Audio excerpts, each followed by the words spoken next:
Hello friends, तो नए chapter में हम लोग आज पढ़ेंगे बॉटनी का प्लांट मॉर्फोलॉजी। मॉर्फोलॉजी का मतलब होता है फिजिकल स्ट्रक्चर्स जो होते हैं। प्लांट मॉर्फोलॉजी में हम स्टडी करते हैं एक्सटर्नल स्ट्रक्चर ऑफ प्लांट, जैसे कि root, stem, leaf, flower, fruit, seed, इन सब के बारे में। और ये इसलिए इम्पॉर्टेंट है क्योंकि ये प्लांट को आइडेंटिफाई करने में हेल्प करता है हमें, और क्लासिफिकेशन में भी हेल्प करता है। एक टिपिकल हम डायग्राम देख रहे हैं प्लांट्स का। प्लांट में क्या है, ये प्राइमरी रूट है, इसको जो उससे एक्जुलरी होते हैं उसको लैटरल वो कहते हैं, जो हॉरिजॉन्टली होते हैं। ये हमारा स्टेम हो गया, ये एक्जुलरी बर्ड हो गया, लीफ हो गया, ये सब आप समझती हैं। दो जॉइंट्स के बीच में उसको कहते हैं इंटरनोड्स, और नोड्स वहाँ होते हैं जहाँ से ब्रांच बाइफरकेट करता है। ठीक है, सबसे अपर मोस्ट जो पार्ट बर्ड होता है जो खिलते रहता है, नया मतलब बढ़ते रहता है, उसको हम लोग टर्मिनल बर्ड कहते हैं।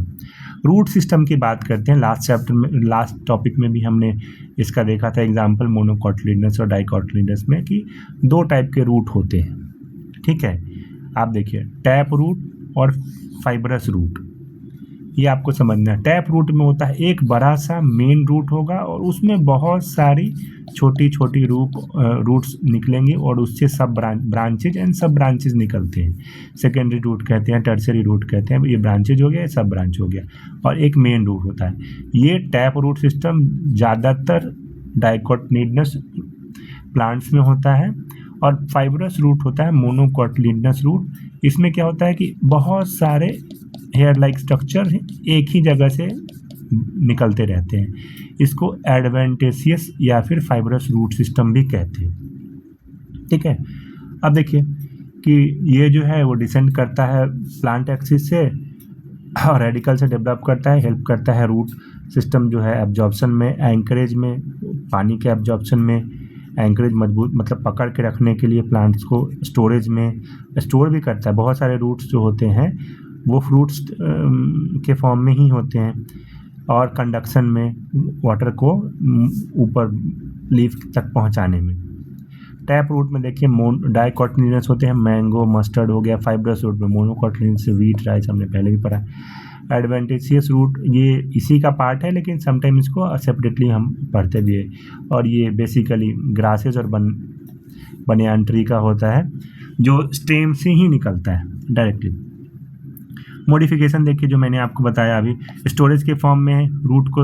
अब कैरेट क्या है, ये आपसे बहुत बार पूछा जाएगा, बहुत इंपॉर्टेंट है। Carrot is a form of which type of modification? Stem का है मॉडिफिकेशन, लीफ का है, रूट का है, तो बेसिकली ये रूट का मॉडिफिकेशन है। रेडिस भी वैसी ही है, टर्निप भी वैसी ही है।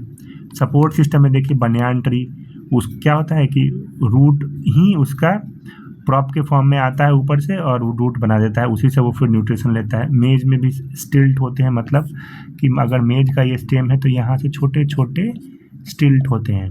ठीक है, तो सपोर्ट सिस्टम के लिए मेज और बनियान ट्री। स्टोरेज के लिए रूट यूज होता है कैरेट, रेडिस और टर्निप में। रेस्पायरेशन के लिए होता है निमेटोफोर्स में। मैनग्रूव्स जब होते हैं जहाँ पे दलदली होते हैं, सुंदरवन एरिया टाइप, वहाँ पे निमेटोफाइट्स होते हैं या निमेटोफोर्स कहते हैं, जो भी आप कहिए। उसमें क्या होता है कि पूरे दलदल में वो प्लांट अंदर होते हैं और ऐसे रूट लाइक स्ट्रक्चर होते हैं ताकि उससे रिस्पायर कर सके। ठीक है, यहाँ पे देखिए एग्जाम का ट्रैप क्या है, कैरेट को बोला जाएगा, वो स्टेम नहीं है, वो रूट फॉर्म है। ठीक है, तो ये भी बहुत बार पूछा जाता है, आपको ध्यान रखना है। फिर हम स्टेम की बात करते हैं। स्टेम्स क्या होता है? Ascending part of plant axis होता है, ये सपोर्ट प्रोवाइड करता है, ट्रांसपोर्टेशन में हेल्प करता है, जाइलम फ्लोएम के फॉर्म में, स्टोरेज में भी हेल्प करता है, फोटोसिंथेसिस भी कराता है कुछ प्लांट्स में। मॉडिफिकेशंस में क्या है, अंडरग्राउंड मॉडिफिकेशन में पोटैटो है, जिंजर है, अनियन है, जिसे ट्यूबर, राइजोम और बल्ब, इसको उस फॉर्म में ही कहते हैं। तो पोटैटो, जिंजर, अनियन, ये तीनों जो मॉडिफिकेशन है वो किसके मॉडिफिकेशंस हैं? ये स्टेम के मॉडिफिकेशंस हैं। एरियल में क्या है, बोगनविला है, ग्रेपवाइन है, सब एरियल में स्ट्रॉबेरी है। सेम इसमें भी वही पोटैटो के बारे में पूछा जाएगा कि ये which form of modification it is, तो स्टेम का फॉर्म ऑफ मॉडिफिकेशन है। ठीक है, बाकी तो इसमें कुछ खास नहीं है। लीव्स के बारे में देखिए, लीव्स में अब ये देखिए ये एक्सिस है, इसको पेटियोल्स कहते हैं, ये बहुत बार पूछता है एग्जाम में। ये लीफ बेस है, ये वेन है, मिडरिब, मार्जिन, टिप, बाकी सब आप गेस भी कर सकते हैं प्लांट का, लेकिन ये टर्म बहुत इंपॉर्टेंट है। ग्रीन लैटरल ऑर्गन है फोटोसिंथेसिस के लिए। पार्ट्स इसमें क्या होते हैं, लीफ बेस नीचे वाला, पेटियोल्स देखिए, और लैमिना, ये सब बेसिकली लैमिना ही कहलाएगा। फंक्शन है फोटोसिंथेसिस में, ट्रांसपीरेशन में, रेस्पिरेशन में। एक सिंपल लीफ होता है, एक कंपाउंड लीफ होता है। वेनेशन में रेटिकुलेट होता है, पैरेलल, ये है रेटिकुलेट वेनेशन। एक वेनेशन से मल्टीपल वेन्स टाइप का निकल गया है, और पैरेलल वेनेशन में क्या होंगे, ये सपोज लीफ है तो ये पैरेलल वेनेशन। मॉडिफिकेशन देखिए, पी में क्या है, टेंड्रिल्स के फॉर्म में, कैक्टस में क्या है, स्पाइन के फॉर्म में, और अनियन में क्या है, स्केल लीफ के फॉर्म में। तो लीव्स के फॉर्म में लीफ के भी मॉडिफिकेशंस होते हैं, जैसे मटर में टेंड्रिल्स के फॉर्म में, कैक्टस का जो स्पाइन है वो लीफ का मॉडिफिकेशन है, अनियन का जो स्केल लीफ है वो लीफ का ही मॉडिफिकेशन है। तो ये सारे जितने भी फॉर्म्स ऑफ मॉडिफिकेशन है वही आपसे जनरली पूछा जाएगा, और उसी में बच्चे कंफ्यूज करते हैं। इनफ्लोरेसेंस एंड फ्लावर्स के बारे में पढ़ते हैं। फ्लावर क्या है, फ्लावर कुछ नहीं, जस्ट मॉडिफिकेशन है सूट का फॉर रिप्रोडक्शन। अब फ्लावर्स में कितने पार्ट्स होते हैं, कैलिक्स होता है, कोरोला होता है, एंड्रोसियम, जिम्नोसियम, ठीक है। इसको आपने पढ़ा होगा छोटे क्लासेस में, सेपल्स, पेटल्स, स्टामेन, कार्पेल, ठीक है। तो इसी का ज़्यादा साइंटिफिक नेम आप कह सकते हैं, ठीक है। टाइप्स ऑफ प्लांट्स क्या होते हैं, यूनिसेक्सुअल, बाइसेक्सुअल, और एक्टिनोमॉर्फिक और जाइगोमॉर्फिक। एक होता है यूनिसेक्सुअल फ्लावर, एक होता है बाइसेक्सुअल, सेक्सुअलिटी के बेसिस पे उसको आइडेंटिफाई करते हैं। फिर दूसरा है रेडिकल, और दूसरा है बाइलेटरल। सिमेट्रिसिटी के बेसिस पे भी फ्लावर को हम दो भाग में बांटते हैं। ओवरी का पोजीशन के बेसिस पे क्या है, सुपीरियर हो सकता है या इन्फीरियर हो सकता है। ये सुपीरियर इन्फीरियर क्वालिटी के बेसिस पे नहीं है, बेसिकली इसके पोजीशन के बेसिस पे है, कहाँ वो लोकेटेड है, ठीक है। तो ये सब ज़्यादा इंपॉर्टेंट नहीं है, but still you have to consider it. Fruits में भी देखिए क्या है, फ्रूट्स डेवलप होता है ओवरी से। कहाँ से डेवलप होता है, ओवरी से, जब फर्टिलाइजेशन होता है। फ्रूट्स में कितने टाइप से, सिंपल फ्रूट्स है मैंगो का, जैसे एग्रीगेट फ्रूट्स है स्ट्रॉबेरी का, कंपोजिट फ्रूट्स है पाइनएप्पल का। अब इसमें भी आपको इसके जो पार्ट्स है वो आपको याद रखना है। पेरिकार्प लेयर में पेरिकार्प होता है, फिर उसके बाद एपिकार्प होता है, फिर मेजोकार्प होता है, एंडोकार्प होता है। ये ऊपर वाला पार्ट है, बीच वाला पार्ट है, ये अंदर वाला पार्ट है। नीचे वाले पार्ट को हम लोग कैलिक्स कहते हैं। सीड तो आपको पता ही है, एंडोकार्प होता है, बीच वाला मेजोकार्प होता है, उसके ऊपर वाला और एक्सोकार्प, ये सब तो उतना इंपॉर्टेंट नहीं है, और सबसे ऊपर वाला होता है एपिकार्प, ठीक है। और पेटिकल्स होते हैं ऊपर वाले जो प्लांट जिससे वो अटैच्ड होता है कोई फ्रूट। सीड और जर्मिनेशन का देखिए क्या है, सीड बेसिकली डेवलप होता है ओव्यूल से। ओव्यूल से सीड जब डेवलप होता है तो बेसिकली इसके तीन पार्ट्स होते हैं। एक ऊपर वाला कोट होता है, सीड कोट, उसके बाद कॉटिलिनस जो दाने टाइप का जो स्ट्रक्चर होता है, जैसे सपोज चना के अंदर आपने ये जो अंदर का दो पार्ट होता है ना, इसको कहते हैं कॉटिलिनस। ये दो वन और ये टू, फर्स्ट सेकेंड, ये तो डाइकॉटिलिनस।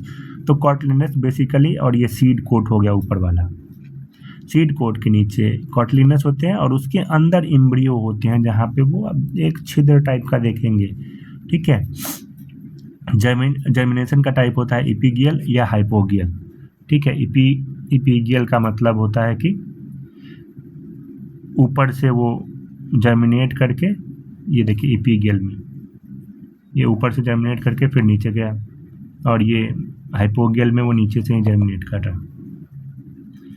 ये बहुत हाई लेवल का हो गया, इतना पूछेगा नहीं। वैसे आपको बस मॉडिफिकेशन वाला स्टेम, रूट और लीफ का जो मॉडिफिकेशन है वो देख लीजिए, और एक बार ये सारे फोटोग्राफ्स वगैरह को भी विजुअलाइज कर लीजिएगा ताकि क्वेश्चंस आपका छूटे ना। हाई यील्डिंग डिफरेंसेज हर चैप्टर के अंत में मैं बताता हूँ आपको। ये दोनों पूछेगा, टैप रूट और फाइब्रस रूट के बीच में डिफरेंसेज, जो कि डिफरेंशिएशन का एक प्रकार भी बनेगा मोनोकॉटिलिडनस और डाइकॉटिलिडनस में। तो ये तो सबसे इम्पोर्टेंट पार्ट है। सिंपल और कंपाउंड लीफ में अनडिवाइडेड, डिवाइडेड लैमिना में बेसिकली वो होता है कि प्लांट के लीफ को कितने भाग में बांट दिया गया वो, या फिर या उसके लीफ के पार्ट को ही कितने भाग में बांट रहा है, उसी को लैमिना का डिवीजन कहते हैं। मोनोकॉट डाइकोटिलेडोनस में होता है वेनेसन का प्रकार, जो जाइलम और फ्लोएम जो जा रहा है वो किस टाइप से जा रहा है, रेटिकुलेट के फॉर्म में जा रहा है या पैरेलल के फॉर्म, पैरेलल वेनेसन के फॉर्म में जा रहा है। और फाइब्रस रूट और टैप रूट के बारे में भी आपको जानना चाहिए। तो मोटा मोटी आपको इतना कंठस्थ होना चाहिए, ठीक है। सेम वही है, स्टेम का एक बार फिर से हम रैप अप कर लेते हैं कि पोटैटो किसका मॉडिफिकेशन है, स्टेम का। कैरेट किसका मॉडिफिकेशन है, रूट का। जिंजर किसका है, राइजोम का। वीट में वेनेसन क्या है, पैरेलल। फ्लावर किस चीज़ का मॉडिफिकेशन है, सूट का। ब्रायोफाइटा वाटर को वो चाहिए, ब्रायोफाइटा को पानी चाहिए, ठीक है, वो एम्फीबियंस ऑफ प्लांट किंगडम है। टैप रूट में डाइकोटिलेडोनस होते हैं, फाइब्रस में होते हैं मोनोकोटिलेडोनस। पोटैटो स्टेम ट्यूबर है और कैरेट है स्टोरेज, रूट का वो स्टोरेज पार्ट। और मैंगो है डाइकोटिलेडोनस और उसमें रेटिकुलेट वेनेसन होते हैं। वीट है मोनोकोटिलेडोनस, उसमें पैरेलल वेनेसन होते हैं। इन दोनों में आप कंफ्यूज ना हो, इसलिए आप हमेशा एक कोई पेट एग्जाम्पल याद रख लेना, जैसे मैंगो और वीट का। ये आप विजुअलाइज भी करोगे तो आपको पता होगा कि आम का पत्ता कैसा होता है और आम कैसा होता है। वो आम का जो सीड है, सीड जब आप फाड़ोगे तो 2 भाग में वो होता है ना, बंटता है। तो वैसे ही आपको याद रखना है। फ्लावर रिप्रोडक्टिव ऑर्गन है, ठीक है। फिर मिलते हैं नेक्स्ट वीडियो में। इस पर्टिकुलर टॉपिक में मॉर्फोलॉजी में इतना ही।